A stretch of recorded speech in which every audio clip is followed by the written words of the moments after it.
What's up? It's the Too Much Dip Podcast. My name is Dave. I'm here in Austin, Texas, in the Wash Media Studios, and I'm going to host today. As always, joining me is Dylan Shivery. Hello, Dave. Very happy to be here. Got kind of football this week. I mean, we got preseason football this week. We got college camp is starting. Fall camp is beginning. What I'm trying to tell you is... You going through rush? We're getting real close. Yes. We're getting close, Dave. Yes, I see someone has added upcoming events to this doc, and it's quite helpful because I'm somebody who likes to know what's up and coming. Oh. Do you see that down at the bottom here? I'm just now Hall of looking at Fame that. game, August 1st. Is that tomorrow? I'm sorry. The date is incorrect on that. It is this Thursday. Third. Okay. Yeah, Thursday. Still nuts. Still nuts. Yeah, credibility is out the window right out the gate. That's okay. Important dates. Never had any to begin with. Just a ton of fun stuff coming up, Davey. A lot. I'm very, very stoked on the Bishop Sycamore doc that is dropping August 23rd on Max, formerly HBO. Don't like it. Still don't like the name change. The guy who put this together, the guy who's just on top of things, it's KJ Ellis. He's in Madison. Hey. Speaking of up and coming, happy to be here. Love what you guys do, professionally and personally, just all around great guys. Yeah, I figured I'd as Dylan was kind of getting to, football season doesn't creep up on you, but it's almost, they've got it like right at that perfect point. As soon as you're done being kind of tired of it, you got too much going on in the summer to pay attention to it. As soon as that moment hits when you're like, I don't really remember anything, it's like, oh shit, it's back. And then it's back before you know it. Yeah. I like how we're kind of segueing into this season because it's gone from overall running backs discussion over the last 3 weeks, last month or so. Mm-hmm. And now we're just going right into it with Jim Irsay and JT, as I call him. We could just start right there because I think what we're going to do today is we're going to go heavy football, college and NFL. We're going to talk quarterbacks, the Netflix original. And then later on, we're going to do our combat sports, and we're going to talk a little bit of baseball. But, yeah, we could start right there with the Jonathan Taylor trade request and the what's going on in Indianapolis question. Should we at least set the point of, I guess it's been about a week or two since the running back summit, a Zoom call featuring all of your favorite running backs from your upcoming fantasy football teams. I think Austin Eckler from the Chargers led the way. Tony Pollard was in attendance as he is a franchise tagged running back. I don't know that he has nearly the leash to gripe about contracts as the others on the call. Solidarity. Namely, solidarity. I regardless, it affects everybody in the market. He's, in conversations about contracts too. But the weird thing was they had that summit. Saquon Barkley was a big focus at that time, and he was a part of it. And then he signed, by all accounts, like a pretty terrible contract. He signed like less than a franchise tag because they had already given that away, I believe. Or no, he didn't want to play in franchise. He signed a 1-year deal for $10 million up to $12 million.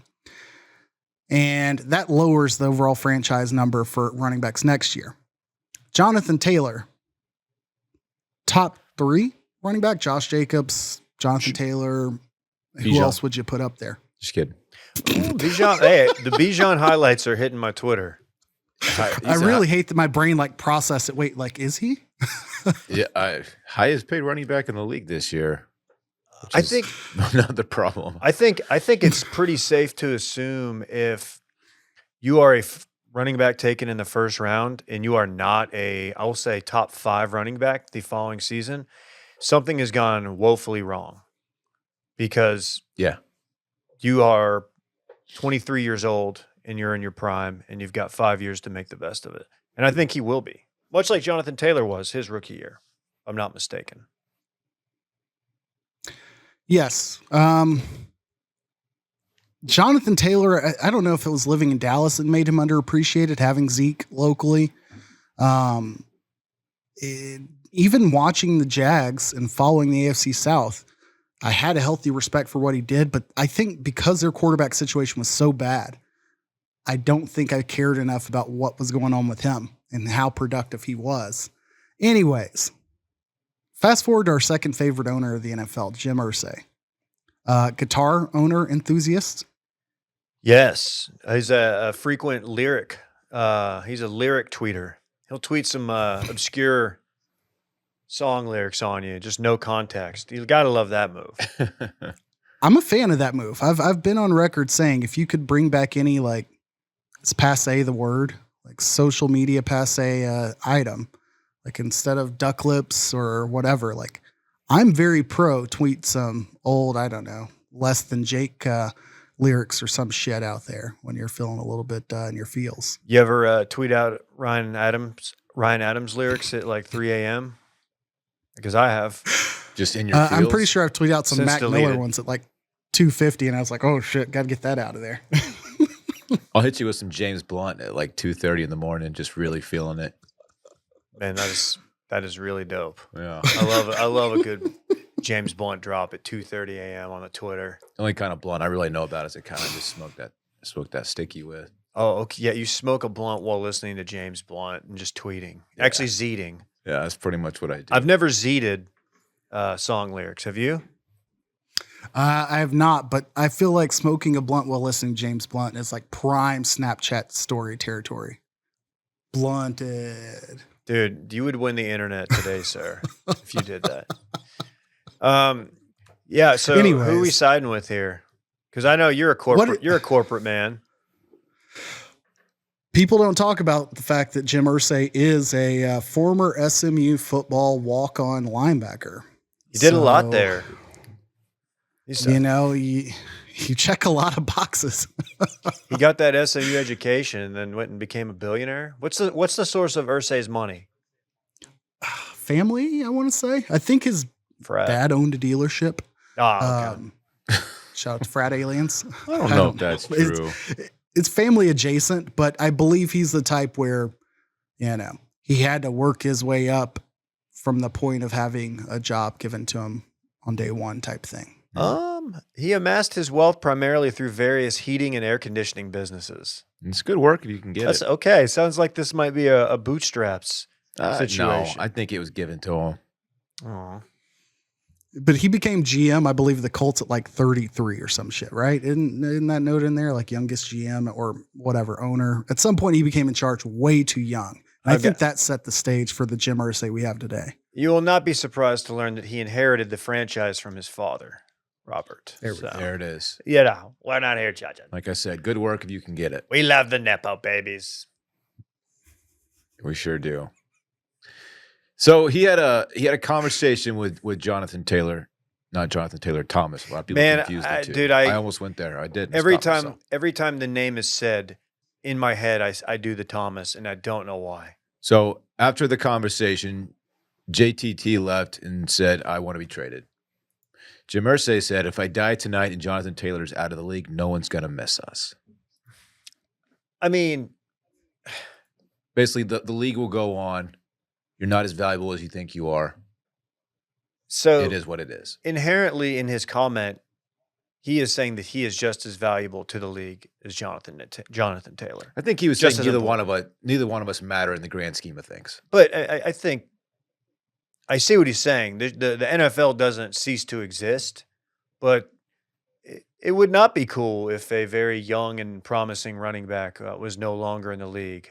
I feel like Irsay, nobody cares about. No. He's just going to go slang AC units. I think we will miss Jonathan Taylor much more than we will miss Jim Irsay. Facts. KJ, your thoughts? Who are you going to miss more? I feel like it would be Irsay. Like content-wise? You know, if we start the season and Zeke is not on a team, I don't think anybody's really blinking an eye. Like Zeke? And I'm saying Zeke as an example of like somebody who's as popular as any running back in the NFL, I feel like Jonathan Taylor's, from a popularity standpoint, I don't think we're here griping about how many first downs lost the Colts will have, the 30th team in the NFL or whatever. Like, I just don't see it mattering unless you're an Anthony Richardson stan, or I'm here in Madison, Jonathan Taylor, local legend, owner of a few Toppers Pizza franchises. Best top in I'm town. sure people care, but I don't think on the level of like the Commanders just had a seismic shift of a shift in ownership, which was a big deal for the NFL. I think that's going to have ramifications for years and if not decades to come on how they operate as a franchise and how that affects Cowboys and everything else. I don't think a running back, when we're already talking about a market that like makes them valuable for 3.5 years career-wise, I don't think anybody's going to care. If this was an injury, if this was Barry Sanders, Ricky Williams, like I'm retiring early, we would care in the moment. We would not care in 6 weeks. With all due respect. Did Le'Veon Bell screw up the running back market for everybody? He sat out a year because he didn't get the contract he wanted. And the Jets signed him for this big contract and he stunk. And it's like, oh, you're like the prime of your career is already gone and we paid you all this money. Yeah, is that? I mean, he is obviously not the contributing factor here, but like that's just a case study, and like, okay, that's why you don't pay running backs a lot. Could I contend that? I mean, I put Zeke right there too, of like the other star running back to hold out. He ended up getting paid. He produced, but on a declining number. Like his production didn't keep up with the value of the contract. Everyone knew it from the beginning. I might blame Andy Reid and the Chiefs or the Eagles, or how much of the league is like a copycat league of like, oh, the Chiefs didn't have a running back. They go and draft Clyde Edwards-Helaire.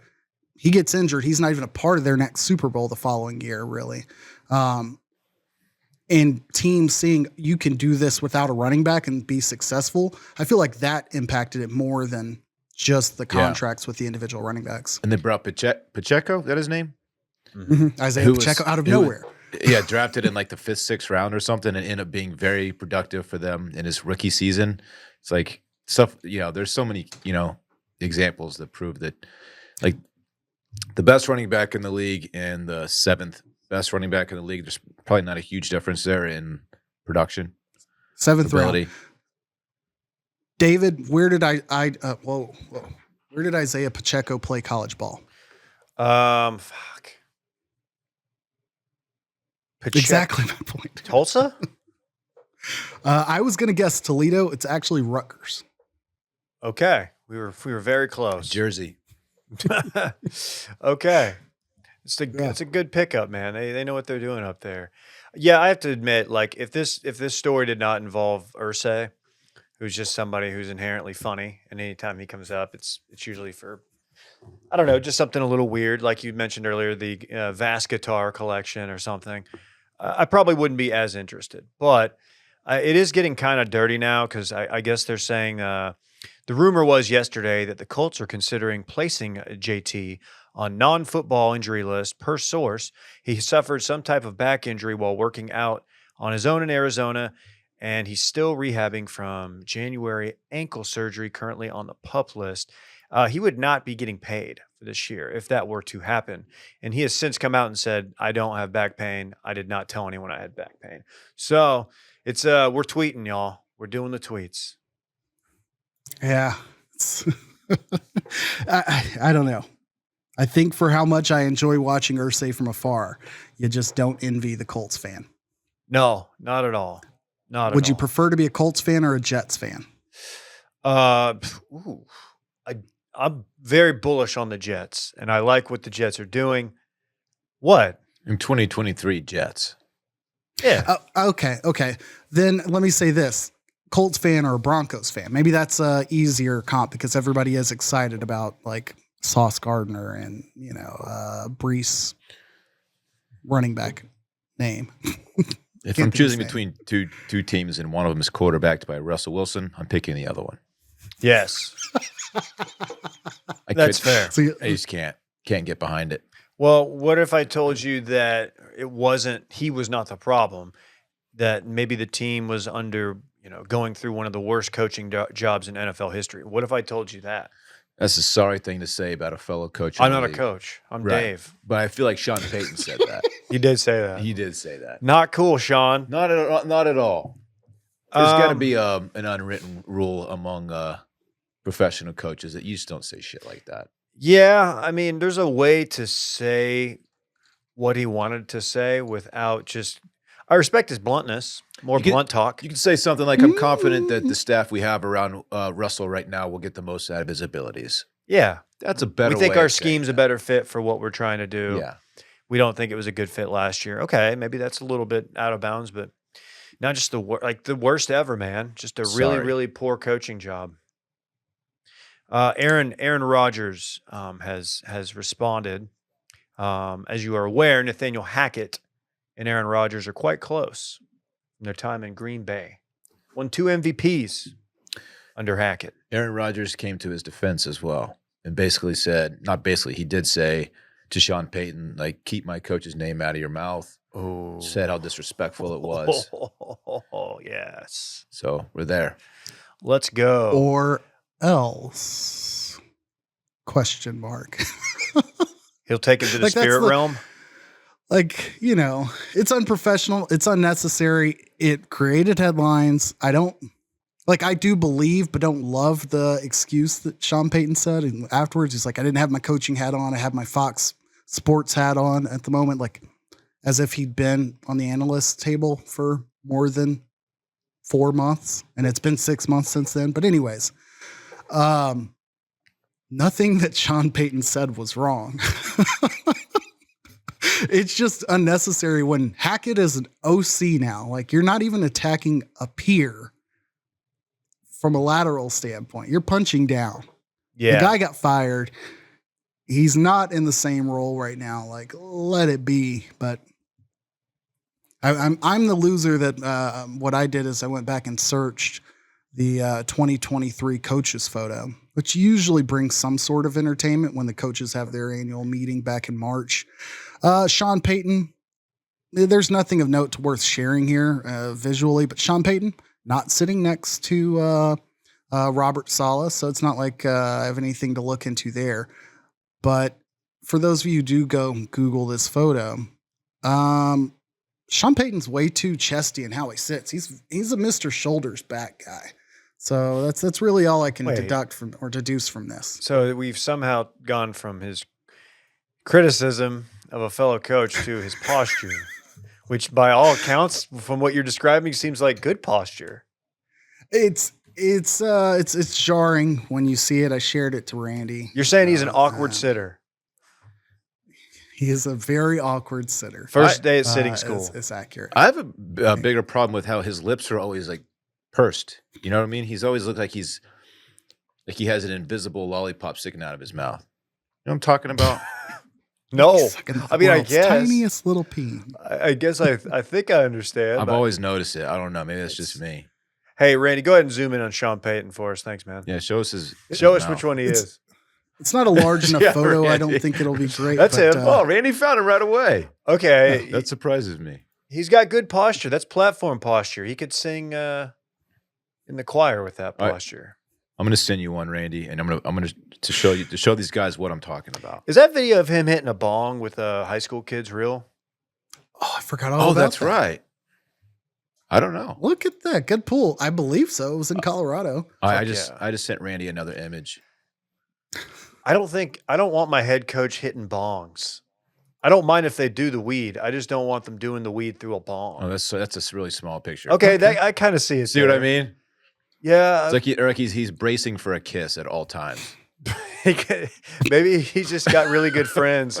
He knows that they might just come kiss him Yeah, at any maybe. moment. He's just mentally prepared to kiss the homies at any moment, no matter what. He would up his coolness by having an unlit cigarette in his mouth at all times. It would make more sense and it'd make him look like a badass. Or if Yeah. he became toothpick guy, like both of those things. Like he needs to pull the Razor Ramon. That's it. Did y'all ever try to be toothpick guy? I don't like the texture of wood. Fair. It freaks me out. Guy doesn't like wood. I respect it. I just don't want it in my mouth. I grip it. I don't lip it. Exactly. I'll grip it all day fucking long. You know that about me, David. I definitely was. I was tea tree stick guy for quite some time. Early on in my Whole Foods days, which was during high school. For some reason, I thought the tea tree oil sticks were just the fucking coolest way to just maintain oral hygiene, I guess, or good breath. So I would just be rocking a tea tree stick and 2 watches. It was a real bad look. I had no style. The in 7th and 8th grade, the kids who were like cool, but they were cool because they did like bad stuff. Like they all smoked cigarettes. It wasn't you? No, I Oh. wasn't doing bad stuff in 7th and 8th grade. Outside of like, I don't know, skating where I shouldn't be. Not that bad. Just minor That's bad trespassing. boy shit. Minor trespassing. But they all smoked cigarettes, and the way you could tell who smoked cigarettes, they all thought it was cool to have straws, and they would have straws, and they would hold them in their mouth like they were cigs, and they would just walk around campus, and it was like, ooh, That's this guy lame. smokes cigs at the park after That's school. so lame. It's so lame. When I was in high school, I used to wear like just white undershirts, like kind of skin tight, and I would take Marlboro Reds and I would just roll the pack up in my sleeve. Yeah. I also greased my hair Mhm. and like just brushed it straight back. And Yeah. yeah. You also got in a lot of like choreographed dance fights. Like you would break out into song. That's true. Yeah, I did do that. I was about to say, I remember one day I thought I saw Dylan. I was walking home from school. It was kind of a dirt road. He was pulling up in a truck behind me, and I was like, "Hey, you think I can get a ride?" He's like, "You better run." They were throwing rocks at me. It was wild. Really? Just nothing but guys in white shirts. Oh my god, Terrible. Okay. Terrible. This that sounds really bad. were they white shirts or anything else? Like did they have like matching hats or hoods? I don't remember that, man. That was a long time ago. Though. I was a different person. Whenever you say someone in a truck like throwing rocks, I immediately think to Forrest Gump. I thought he was doing a Forrest Gump play there, and it was like Pretty much. There might be some racial undertones or Yeah. overtones actually to this one. I don't know. Just all the tones. Yeah. Just a Or lot Forrest. of what is it? Not Savannah. What's the town that I hate? A lot of what's South Carolina town everybody goes Charleston. to? A lot of Charleston trees just hanging over that road.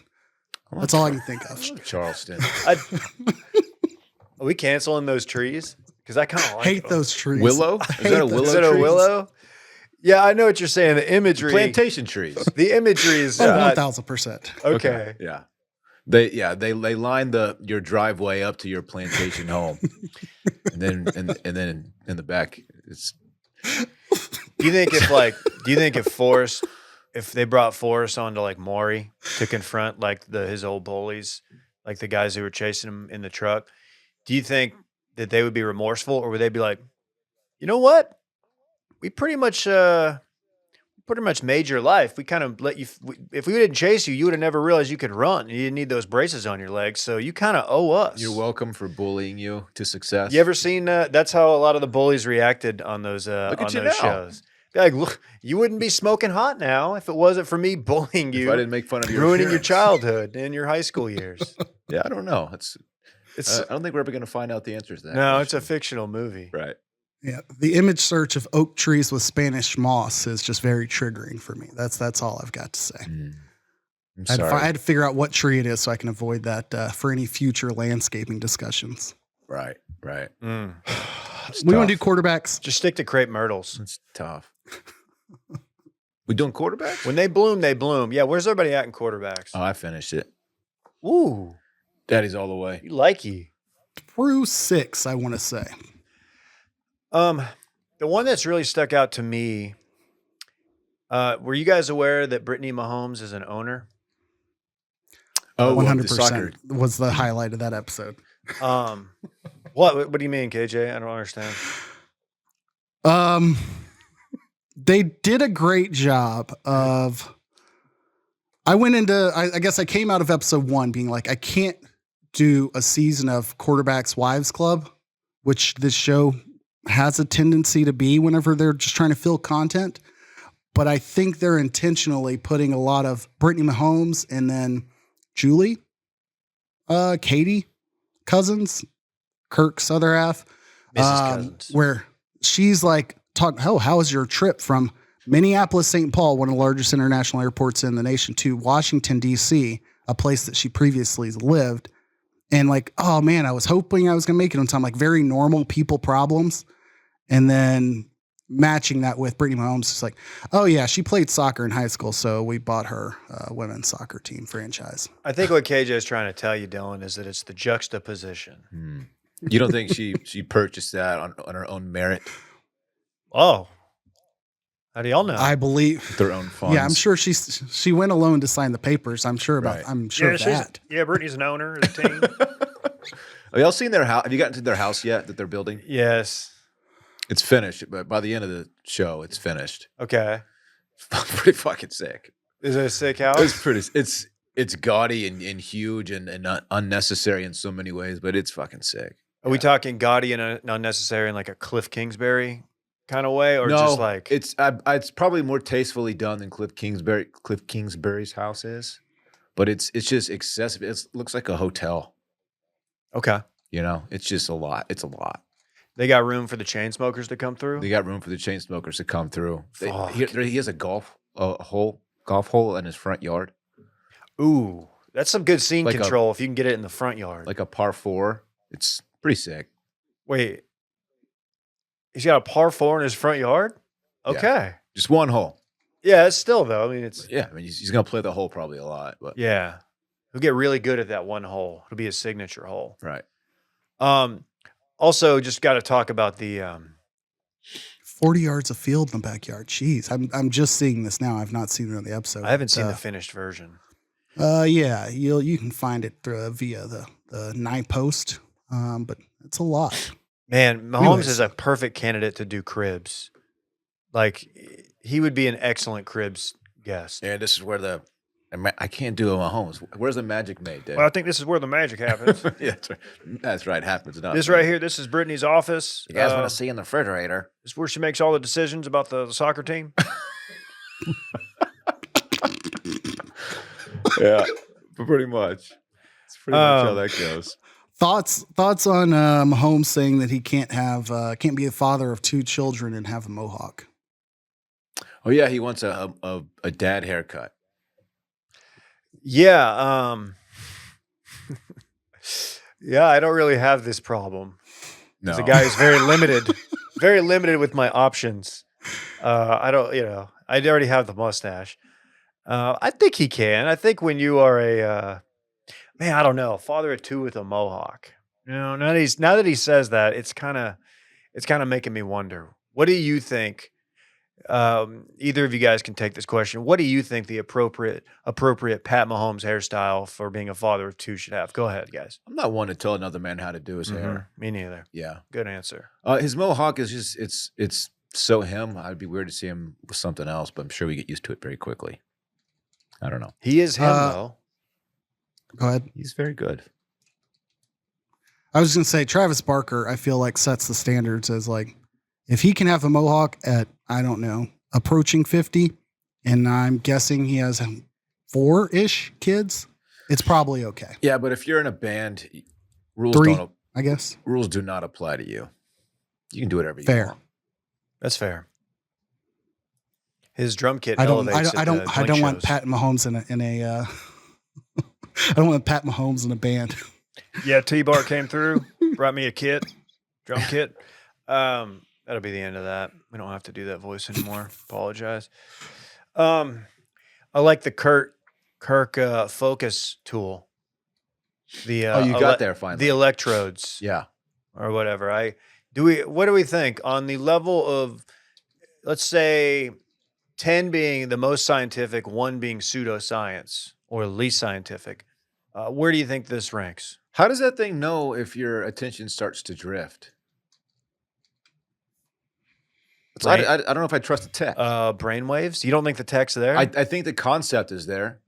I just don't know how accurate that thing is in knowing if my attention is on what I'm watching or not. Does it just track your eye movement? Like what? I don't fucking know. Maybe. I don't I'm know, not, but I'm it's, not a woman in STEM, but I know that the technology exists for like cars to know when you're not fully paying attention to the road. oh, yeah. But I don't know that I trust me looking down at my phone in the front seat of my car technology. Like that was the most notable thing to me is you're the quarterback in an NFL franchise. NFL like franchises have unnecessary amounts of space, of office space in their buildings. Nobody is there full time. You're telling me you couldn't have found a little breakout room to knock out your focus time? You didn't have to like eat your lunch on the car and listen to, Yeah. I'm not even going to go religious with this, but I envision him also listening to some sort of mega church podcast while he was, getting ready for this focus sesh. Also, how about Kirk? I guess it's written into his contract that he just takes every Tuesday off. Have you gotten to that part yet? I believe so. Which I want to say it's like episode 6 or 7. 6, I think. Every Tuesday, like during the season, he's the only one that doesn't go in, and that's his personal time. He spends it with his wife. Interesting to me. Wife guy. I need to know how common it is, and like how much of that is, we trust that he's getting his work done, so we let him do it. I don't know. He had a great year statistically, and I think a lot of that, even the show was showing that like Kevin O'Connell's a good coach. He knows his shit. And there are times where like Kirk Cousins like almost outs himself to going rogue on decisions. It does not pay off. He trusts Kevin O'Connell and they succeed. And so at this point in his career, he's going to run out of excuses if he's not like fully that guy at the end of this year with Kevin O'Connell in year 2. I don't know. I'm not trying to veer this like hardcore sports opinion, but like that's all I'm seeing for him. It's maybe he's not that guy. Do you think he was like the reason he couldn't find a breakout room? He was like looking for an empty one, but like Brian Flores was in there taking a call or something. Their DC. Why you gotta loop Brian Flores into this? He's their DC. You're just reminding everybody. Yes, it's possible. It's possible. What'd Brian Flores do? I forgot why Got his name was fired. in the news. What did he do? Because he said that Stephen Ross, owner of the Dolphins, not threatened him, but basically pressured him to lose games in Miami, and then wrongfully fired him for potential racial purposes. That's right. Yep. I did not realize. They made up for it. I until I ran a search for a name to insert into that very, very mid joke. I didn't realize that Brian Flores was the defensive coordinator of the Minnesota Vikings. But that's a good get for them. Sure. On paper. Pretty good Correct. team. Pretty good team. Yeah, I don't really know if I would feel great if my franchise quarterback was using that gadget. Because it would worry me. Because it's all for focus and not panicking in the moment, which is great that you're thinking about those things. But I feel like if you're having to try to like rectify that, and you are in like your 8th year in the NFL or something, it's probably too late. It's probably too late. You can't just put that dog in you. You don't think so? You got to just have it. You're born with it. I'm just thinking of the guy in the collie suit who had that man in him. There's that guy in him. Had that guy in him. Did you see the guy in the collie suit? 1000% I did. I very quickly felt like he got his money's worth. Like that's a tremendous value. It looks great. They're saying that he's got that guy in him. Uh-huh. It made me think of the first time you see the GIF or the little clip of the kid's Transformer like costume where it folds down from like what you call it, Voltron or whatever, down into the car, and you're like, holy Parks shit, that actually looks pretty dope. No. Parks had some dope robot He had shit. I think he had a Transformer costume, but it didn't actually transform like the one KJ's talking about. That's the one where like they fold all the way down, and you're like, holy shit, that's kind of cool, probably a beating. But like I saw that guy and I'm like, kind of like I felt like when I saw a real doll. Like it's not my price point, but I see where the value is. Do you think there's some kinky stuff going on? Navel. I hope so. Fuck yes. For $22,000, again, it could be a Toyota Corolla. If it looks great, there's going to be some kinky stuff going on at some point in time. Last thing on the dog suit guy. Do we know if he, when he has it on, does he only vocalize or communicate through dog sounds, or does he's like, hey, what's up, man? Did he stick to mascot code where they just refuse to speak when they're in costume? Or does he like when he's getting belly rubs from his girl? Oh, Does he do the leg? dude, I think he's fully committed. Yeah, like he rolls over and does the like that on his back. You know? Oh. He's not checking like his emails from the suit and getting that 4:30 meeting request. Like, not again, Pam. Damn it! Just completely breaks kayfabe. He forgot to take the costume off for the Zoom call. He's like, "Oh my god, this is so embarrassing." Hang on, you're gonna guys. have to forgive me. You're gonna forgive me. I had this time blocked off. So what is it that you need? I'm on my walk right now. Please leave me alone. Man, you know what I like to wear when I walk or when I do anything? Does it spell Muggsy? Muggsy. Ah. The most comfortable jeans, the most comfortable chinos, shorts, and joggers ever. Made from the buttery soft patented stretch materials that look stylish, but they're insanely comfortable. Never too baggy, never too tight. They really are just stupid comfortable. They feel like sweatpants. They fit. I mean, the fit of them, like you said, they're not too tight. They're not too loose. They're perfect. They're spoiling my legs, And my they're little so legs here. Your legs are spoiled too. I can wear them in the summer, and I don't even have the Cool Max ones that they've been pushing. They also just won't send them to us, and I'm really upset about it. We're going to keep bringing that up until we get some damn Cool Max in here. No, the guys at Muggsy's, they got one mission in life. Give every guy the confidence to walk blindly into their closet, reach out, and know whatever they pick will have them looking good and feeling even better. You will literally never have to shop anywhere else again. They do have a lot of different things. The t-shirt, the pocket tee that I'm a big fan of, is probably my favorite t-shirt. They sneaky have some of the best looking sweatshirts in the game. Not even a Sweatshirts joke. are great too. Not even a joke. Not that we're going to be able to wear those for another 4 months, but when it does get cold again, It'll be here. we will rock those. We definitely will. Muggsy's also just dropped, as Dylan mentioned, the Cool Max denim that are like AC units, air conditioners for your legs. They spent years in the lab developing the most breathable jeans ever, designed with lightweight fibers to ensure a cool breeze with every single step. Go from the backyard barbecue to the bar in one swift motion all summer long. Randy was telling me earlier that he's been absolutely sending it in his Muggsy jeans. Is that true, Randy? That's what he was saying. Head to Muggsy.com and get 10% off now using code BANG. That's 10% off some of the most premium jeans, chinos, swimwear, and shorts on the internet. Muggsy also offers free shipping and returns, so there's no risk to giving them a try. If you're in Chicago, Boston, D.C., or Austin, Texas, make sure to head downtown and check out their storefront as well. Easy vibes every time. Enjoy a beer while you shop. Remember, Muggsy.com, code BANG for 10% off. We could put a bow on football if you guys want to talk Big 12. Okay. Yeah, let's hit that now before we get to our comment. Oh, I didn't sports. see that you had moved it. I apologize. No. It's okay. It's okay. Big news, I feel like, and not out of nowhere. Colorado, the Big 12 is nothing new for those hearing this week, but I think this hit like most things do. What, Monday afternoon or Tuesday midday or some shit is when this like came down the pipe. And it moved very quick. It went from rumor to like meetings being scheduled, approvals done, and then the Big 12's announcement was what? They're back? Correct. Got to say. That was the press release? Big 12 PR team, they're kind of sending it. No, it was well played. Probably would have hit more if it was a program that wasn't Colorado. They got prime time. When you compare MJ to Colorado football, not exactly the same level, but still a good get. Yeah, you got Prime back in the conference. You got Prime back in the conference, or in the conference.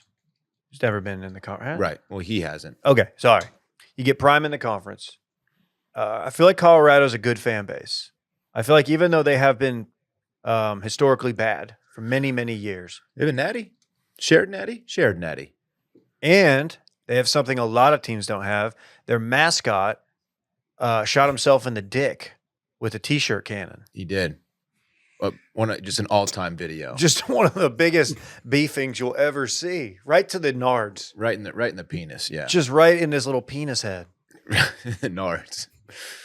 To be clear, we're talking about the mask, not the live animal Not mascot. the actual buffalo. Oh, yeah, that yeah, roams yeah. the field. No. No. But yeah, Buffaloes are tight. Anyway, this is cool. I mean, I don't know. It doesn't make you immediately better if you're the Big 12, but So can we speak give about that a Prime little 3 bit? years. I think it's a big move. You've got TCU opening the season with Colorado. I think that'll be fun now for whatever extra reason. I think it will impact some Texas schools' recruitment. If Colorado has any level of success, it will be a quick ramp up for attracting talent to Boulder. What I'm not a fan of, as the amount of conference stanism that's come of this, like all of the sudden, Big 12 fan bases are somehow like anti-Pac-12 people and like trying to Yes. showboat on the grave of this. And I'm like, There is a lot what of are is you some bad bragging blood. about getting Colorado? Like, yeah, I see that you're a part of another conference's demise. You somehow think like, the list is shorter for us. You're to the get to Ariana the playoff, Grande but, like, of college football conferences. but She's a home record. come on. Okay, Is she? fair. She's hooking up with her. She was running around on her husband with the guy from Wicked. You're on Dumois way too much. Yeah, I'm like, Oh look, yeah, man. the guy from Wicked. Yeah, Dylan, the guy from Wicked. Oh, Yeah, you guys know Wicked him. guy. Uh-huh. Looks like the fellas need some tea. It is midday. The wickedly talented. The That's how he original sounded. cast, right? But like, this does leave a bigger conversation for the Pac-12. The rumors are Arizona is also a part of the move, but Arizona's been very clear about saying we are not leaving until Pac-12 presents their media deal, which that's been the biggest what the F is going on, because it has a lot of downfield or downstream ramifications. Like, if the Pac-12 doesn't find someone or doesn't find a media deal like that keeps Arizona interested, it's going to get ugly. Rumors have it that SMU is first in the door after San Diego State kind of played chicken with this whole situation. Played themselves. Yeah, I don't even really know what to make of that. Maybe they still go. It costs $37 million for them to backtrack and like go to the Pac-12 at this point. So who knows if that'll happen. But does it matter to either of you if the Pac-12 as it kind of exists right now with 9 teams, like if it continues in some form or fashion, or would you be okay if Washington, Oregon, Arizona State, Cal, Stanford all get absorbed by Big 12, Big 10, SEC, and ACC? It will bother me, just the fact that Pac-12 After Dark has become such a fun thing, especially as a dad who's not really going out much on Saturday night, having that late game. You're still Which going to have you late still- West Coast games. You still are going to have, but you're not going to have as many notable ones. And it's the travel just doesn't make any sense, but it's not my problem. And then they got to factor in Jaquindon, but he'll be gone after this year. So it's not really going to affect him too much. Yeah, it's not going to affect me too much. I don't particularly care for the Pac-12, but I think they have a place in college football for sure. Yeah, I don't really have feelings for it one way or another. Things are getting weird. We're gonna have like 3 mega conferences, and then everything else is just going to go by the wayside. It's just strange how it's all shaping up to be. I don't know. KJ, where's Rashad Samples going to land after he leaves Arizona State when they're left out? Is that where he's at now? I haven't kept up. Yes. You got to wonder, like, the career trajectory of Rashad Samples and like Deion's moves.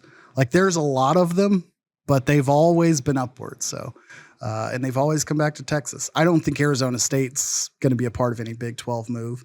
But I do see Rashad Samples, this is completely shooting in the dark. Like, I feel like he's got to get some looks at a coordinator position somewhere before he takes over the head coach job at Duncanville. He's currently the passing game coordinator and wide receivers coach at ASU. So good for Yeah. him. Of course, if you don't know who Rashad Samples is, I mean, would you not follow Texas high school football as closely as we do? I guess not. How, His dad is a legendary coach and the coach of the 6A state champion Duncanville Panthers. So, Oregon, they go in Big Ten? I guess I don't even know what I want to come of this. Like, as an SMU fan, I don't even look at this and say like, oh, I can't wait till the SMU's there. Really, it's just I don't know how this whole realignment era hasn't like resulted in like relegations. Like Iowa State's still being held on to. Vanderbilt, tremendous university academically, excels in baseball. Question marks after that. Rutgers, similarly, in the Big Ten. Like, it's weird to me that you're seeing all of this talk about absorption of teams and conferences getting bigger, but you're not hearing anything about like conferences being or teams being pushed out of conferences, which back when like the Big East, that whole situation happened, like when that came to be a thing and then disappeared, you had the talk of like, who doesn't fit the boat? And, you know, whatever. I don't know. We'll see. It does make me think of those images of SMU was a member of the Big East for like the 6 weeks that it existed before it dissolved. So there's like pictures of SMU's logo next to like West Virginia before they bolted for Big 12, like in Times Square. And I'm like, man, what would have been? That was our gateway. And nothing ever came after that. All right, enough football. Combat time. Let's just talk what went down Saturday night. Yeah. We had UFC 291, which, yes, I watched, but I also watched the events going on in Las Vegas. The super fight at 147, you had Terrence Bud Crawford versus Errol Spence Jr., my favorite fighter. And I will tell you, it did not go well for me in my rooting interest. Oh, my God. KJ, you watched, right? 100%. Yes. I don't know what, like, we talked a little bit about the fear as a fan and like those nerves, and all of that was validated, but not in a way of like, I don't even know what to equate it to. Like, you went in, your team got their teeth kicked in, but boxing is one of those sports where you're just falsely giving yourself hope of like, oh, everybody else is wrong on the scoring. Oh, it's actually not that bad. Oh, they shouldn't have called the fight. And like, once you take those rosy colored glasses off, you realize like, yeah, that was really fucking bad. Yeah.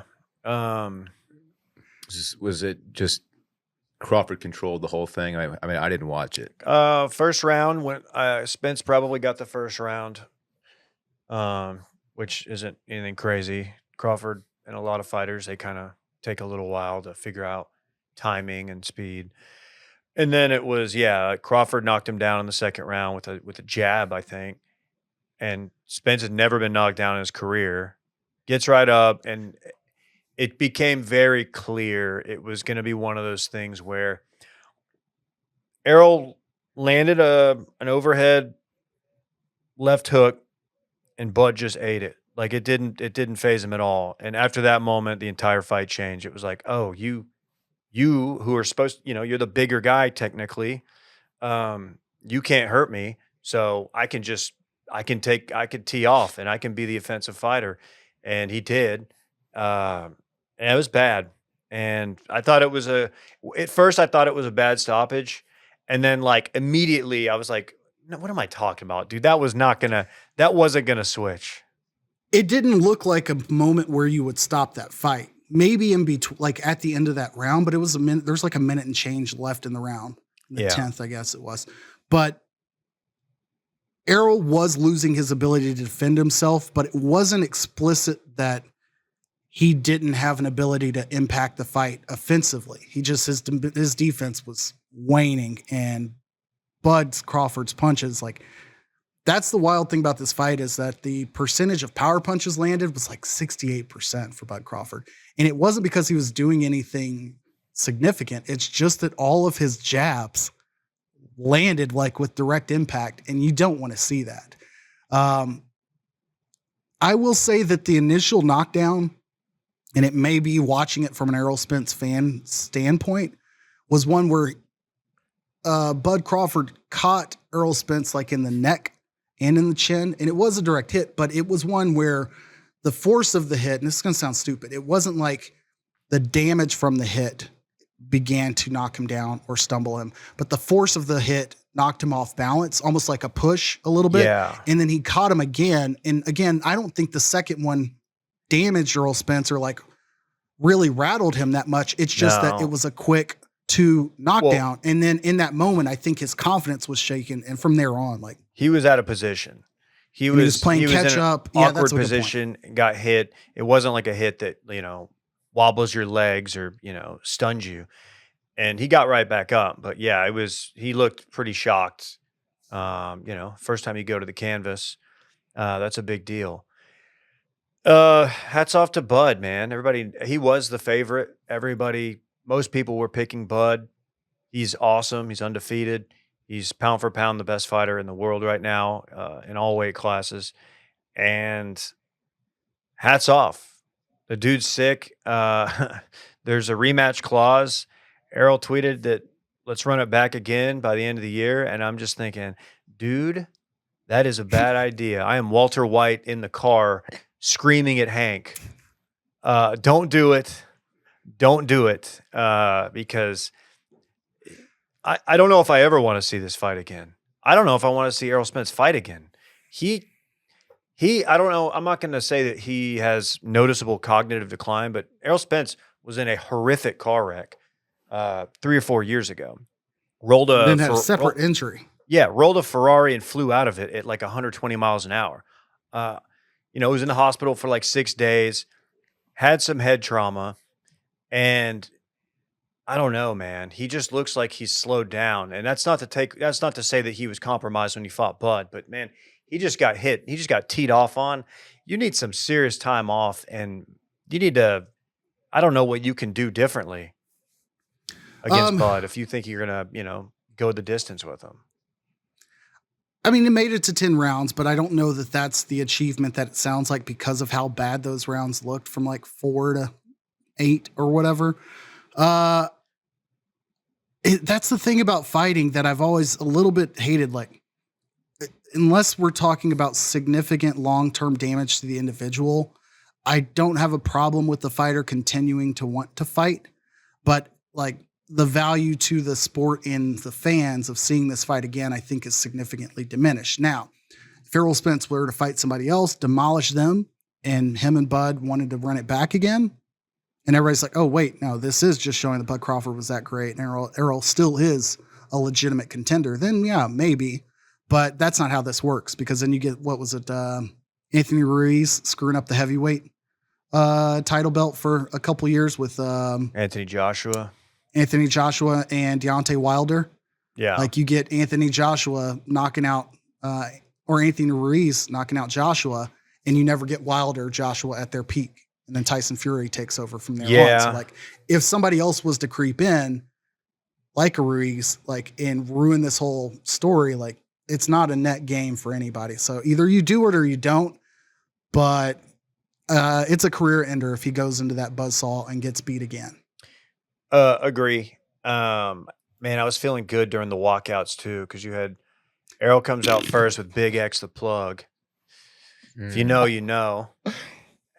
And then you get Bud, who comes out with Eminem, Mom Spaghetti. That song is so generic, so bad. You should not. You don't care. You get Eminem out of bed, unless he had a show next door. You got Eminem to say yes to that. You're an Eminem homer. 1,000%. If anyone who doesn't know me needs to know anything about me, is that I was writing papers on like Eminem's like unauthorized autobiographies in the 7th or 8th grade, because I thought like, oh geez, this is my musical Jesus. I need to follow this into the end. So of course I was very pro walkout here, but he got him to agree to just All he did was the verbal intro. He didn't rap a single line. I think he realized after watching his counterpart, Big X to Plug, realized there was some feedback and it didn't sound great. It was kind of awkward. So Eminem didn't even attempt to rap the Mom's Spaghetti song. He just walked out with them. Oh, I Such a thought you reduction. guys were just saying they played their songs for the intro. No, I know they were actually legit there. had these artists walk Gotcha. out, which is a relatively new phenomenon in boxing. Father of Haley Mathers was there for the fight. It was wild to see Eminem just walking out. There he is. There's Marshall Mathers. Like, I don't know. I got nothing I do want else to talk on a it. little bit of the I was UFC. big I want to sad. talk the UFC very quick. I know we're probably long on what we wanted to do with combat sports, We'll move the Rangers to the sports party. but really quickly, it was a peak combat sports night, and because of how the boxing went, well done by the UFC of really staggering their event to make sure that you got the main event as soon as the fight was done with boxing. So that viewers like me who paid for both fights legally, of course, could click over and watch Gagey. Poirier. Thank you. I was going to say Mike Pereira. Well, there was a Pereira on the card actually okay. who did Okay, fight. maybe that's what it was. Tell me about the undercard because I missed that, and apparently there were two fights that at least need to be mentioned. Well, no, I didn't watch the prelims, but it's interesting that the timing did work out like you just described, and that is in large part because Derek Lewis, Yes.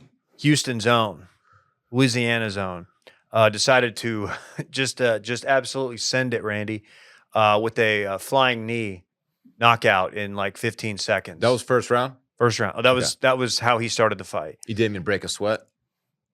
Mr. My balls no. is hot. For those My at home balls is thinking hot. that Derek Lewis might be a small fly around guy or a what's a guy who went all Trump after he did a flying knee and like got way too popular? Masvidal. Masvidal. Like if you're thinking he's like a lean athletic fighter, like he's got a lot in his bag. He's But like holy shit, that's not what 265. you expect. A flying knee from a 265-pound man is a terrible thing.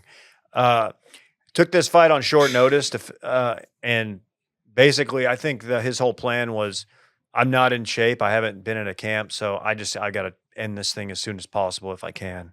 And he did. Shout out to him. And then he had his post-fight interviews have kind of waned a little bit. It's kind of the same bit every time. It's something referencing his balls. I believe he might have said what he was going to do to his wife after he got home. Do you know what that was? What was that about, Dylan? I Do you have won't that say quote for us? I won't say exactly what he said, but the implication was that he was going to go home and have sex with his wife. Is that what he said? I'm going to go home and have sex with my lovely wife? Not in those words. What did he reference? He used? He said it a little bit more graphically than that. I couldn't help but picture his poor wife in the crowd just being like, "God dang it, just shut up." He said he referenced my guts again, didn't he? Yeah, he talked. You don't talk about your wife's guts publicly. I've always said that. That's what he said. He did. Shouldn't do that. Bust Right. them guts up. Bust them. Come on, dude. There was another fight that ended in a head kick, but that's how the main card ended. It was phenomenal. Gagey Poirier, they've fought before. Gagey's known as a dude who hits harder than anybody in that division, but is susceptible to getting clipped because he will throw away a game plan and just brawl, which makes you a really entertaining and popular fighter, which he is. And Poirier, you'll remember him from his, I guess, fights with Conor McGregor. Poirier is got great hands. He's a great boxer, and yeah, he got head kicked, and he went down, man. It's a really good. They're very respectful of each other. Kind of a little buddy comedy brewing. I'm sure they'll do a trilogy fight down the road, but yeah, I mean, great card. Honestly, great night of combat sports. Unless you're an Errol Spence fan. It was tremendous. Very happy I stayed up to see it. Let's do that sports party. This is the part of the show where we talk sports and party at the same time. Rangers making moves. Mm-hmm. Rangers all in. Scherzer. A couple days after getting Max Scherzer, the 39-year-old, who's having an average year. Not great. Still, probably better what they got at the fourth spot in the rotation. Went and got him. We went and got a dude from St. Louis, Jordan Montgomery, who I do like a lot. Pitcher? Yeah. So, yeah, we got two rotation guys, Elliott. and one of them's Max Scherzer. It's a really, really weird year for the Rangers. It is. I don't know what to make of it. We just got our asses swept in San Diego. Lineup's got a lot of holes in it right now. A lot of injuries, not looking good. Jonah Heim might be out for the year. Needs That Seager fucking back. sucks. Needs Seager back in a bad way. Maybe we go out and get some outfield help. Maybe we go look, I don't know, maybe around Oakland way. And there's a guy out there we could maybe Sure. get to come help us out. Sticking with baseball, the Angels decided not to trade Shohei Ohtani before the trade deadline. They are instead going for the wild card spot.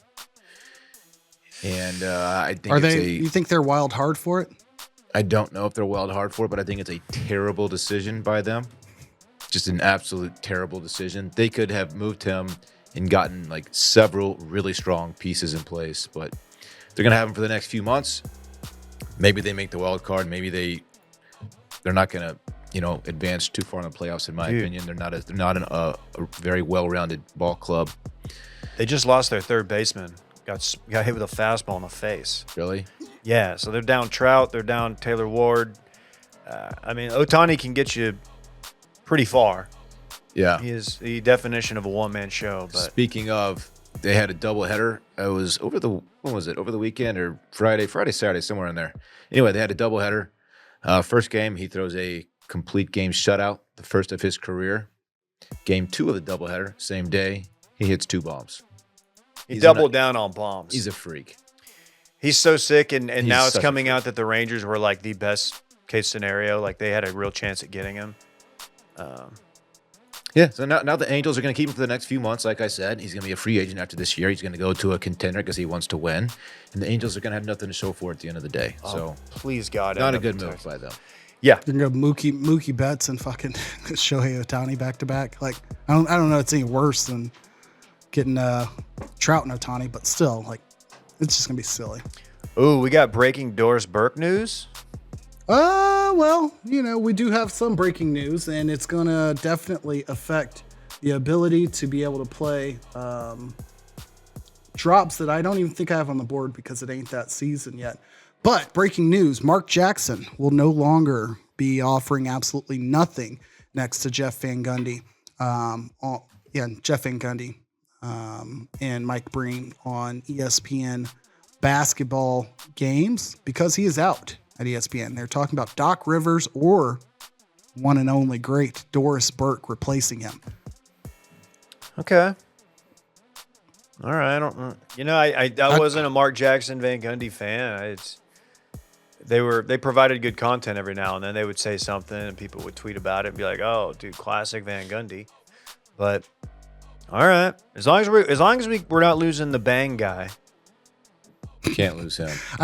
I feel like networks underrate how much like the chemistry, assuming the guys got along, like that helps a lot. Like I like when you have a team together long enough to be able to make fun of each other and it plays well on air.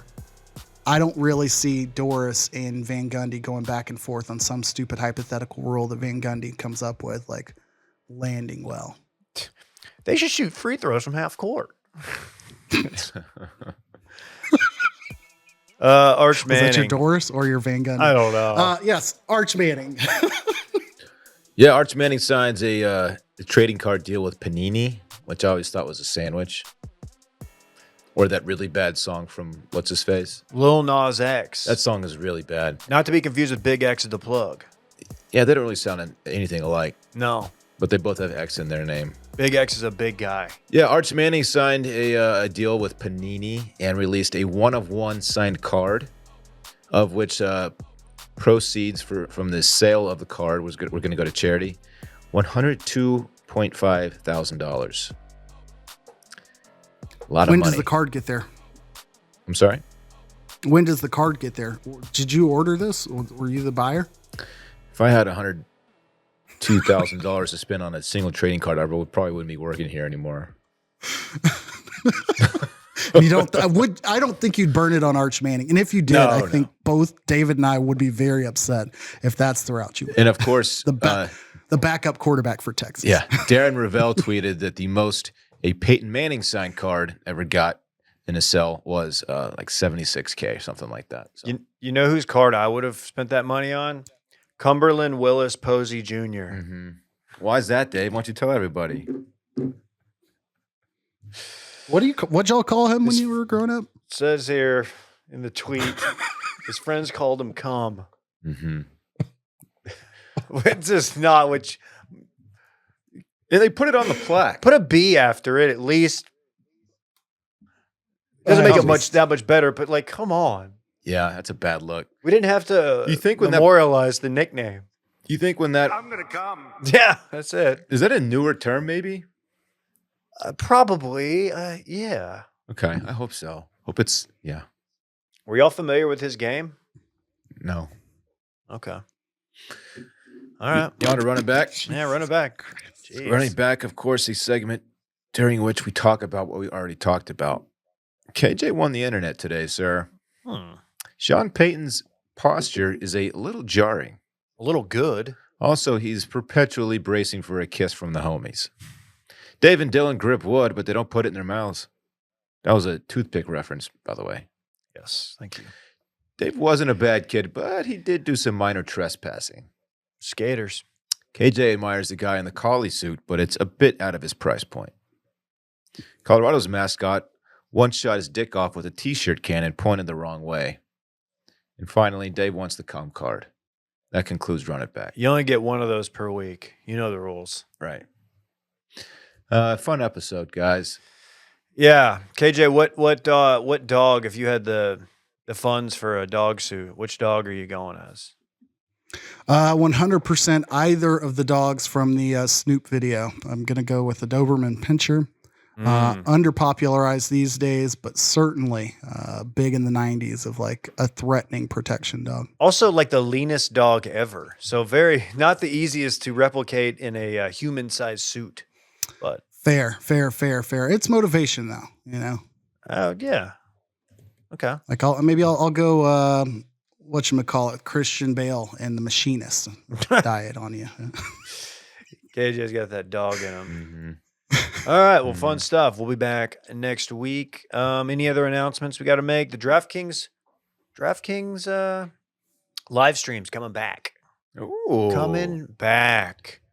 Very exciting. And we have the freedom to move them around. We could maybe do Mondays if we want. If we want to do, I don't know. We can talk about it. This is all pulling back the curtain. We can talk about it in our Friday meeting. Let's talk that this Friday. We'll have an announcement next week. We'll let you know. But until then. Big. God damn. Bye-bye. I want my chips with the dip. That's all I know. I don't want my chips plain. I want my chips with the dip. So bring them dips.